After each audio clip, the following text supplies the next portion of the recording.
साल दर साल का ब्यौरा देते हुए बताएंगे कि कैसे कांग्रेस ने हिंदुओं का मजाक बना दिया। 1950 में आया आर्टिकल 25। कांग्रेस 1950 में आर्टिकल 25 को लेकर आई, जिससे धर्म परिवर्तन को मान्यता दे दी गई।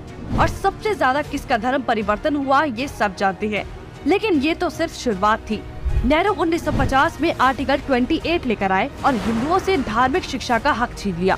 लेकिन आर्टिकल 30 के तहत अल्पसंख्यक अपनी धार्मिक शिक्षा दे सकते हैं। धार्मिक शिक्षा के बाद निशाने पर थी धार्मिक संस्थाएं।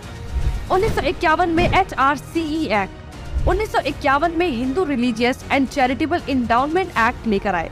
उन्होंने कारण दिया कि बड़े मंदिरों का रखरखाव सही से हो सके, लेकिन इसकी आड़ में कब्जे कर लिए, जिसके तहत भारत में मौजूद बड़े बड़े मंदिरों का प्रबंध सरकार ने अपने हाथों में ले लिया और मनमाने ढंग से इनकी संपत्ति का दुरुपयोग किया। और ये सिर्फ हिंदुओं के मंदिर पर लागू था, बाकी धर्मों या धार्मिक स्थल पर लागू नहीं था। 1956 में हिंदू कोड बिल आया। 1956 में नेहरू सरकार हिंदू कोड बिल लेकर आई, लेकिन अल्पसंख्यकों के लिए इन्होंने पर्सनल लॉ बोर्ड को बिल्कुल हाथ नहीं लगाया। मतलब एक ही है, देश में एक जाति कद संविधान कानून से और दूसरी अपने धर्म के कानून के हिसाब से, और आज भी यूनिफॉर्म सिविल कोड से कतराते हैं। कांग्रेस ने लगाई आरक्षण की आग। कांग्रेस आरक्षण लेकर आई, जिससे हिंदुओं को बांटने का काम किया गया, जिससे सबसे बड़ा नुकसान हिंदुओं को हुआ।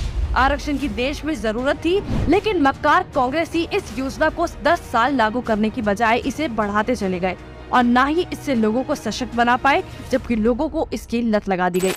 इंदिरा का कार्यकाल। साल 1976 में इमरजेंसी के दौरान ही इंदिरा ने संविधान में सेक्युलर शब्द को जबरदस्ती घुसा दिया, जिसको लेकर संसद में कोई चर्चा तक नहीं हुई। मतलब कि हिंदू बहुसंख्यक होते हुए भी भारत हिंदू देश नहीं कहलाया जा सकता, जबकि आप हमारे आसपास देखेंगे तो सभी मजहबी देश हैं, लेकिन हिंदुओं के लिए कोई देश नहीं बचा।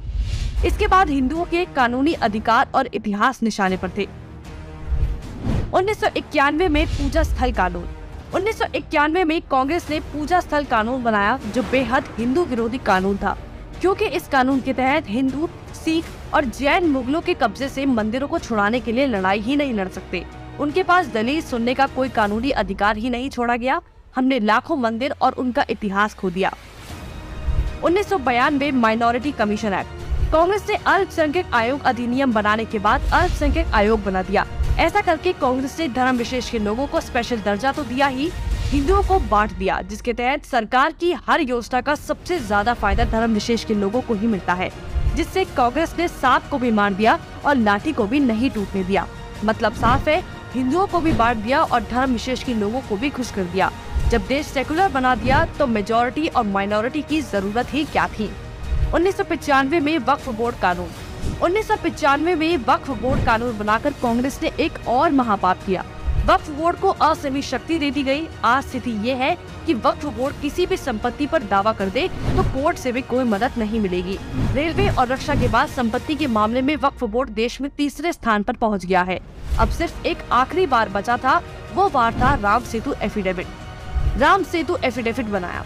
हिंदुओं ने फिर 2004 में कांग्रेस को चुन लिया, तो कांग्रेस ने इसका इनाम देते हुए राम सेतु एफिडेविट बनाया और भगवान श्री राम के अस्तित्व को ही नकार दिया और काल्पनिक बताया। आस्था और धर्म पर वार करने के बाद अब कांग्रेस ने हिंदुओं को ही बदनाम करने का प्लान बना लिया। 2009 में हिंदू आतंकवादी घोषित। 2009 में फिर से हिंदुओं ने कांग्रेस को चुना, तो उसके बदले में कांग्रेस ने हिंदुओं को ही टेरर घोषित कर दिया। कांग्रेस ने बहुत ही चालाकी से एक एक कर हिंदुओं के धर्म, अधिकारों और शिक्षा के अधिकार को छीन लिया, लेकिन हिंदू फिर भी कांग्रेस को नहीं समझ पाया। औरंगजेब ने हिंदुओं को खत्म करने के लिए तलवार का इस्तेमाल किया, तो कांग्रेस ने हिंदुओं को खत्म करने के लिए संविधान का इस्तेमाल किया। फिर भी कांग्रेस ही बोल रहे हैं कि लोकतंत्र खत्म हो रहा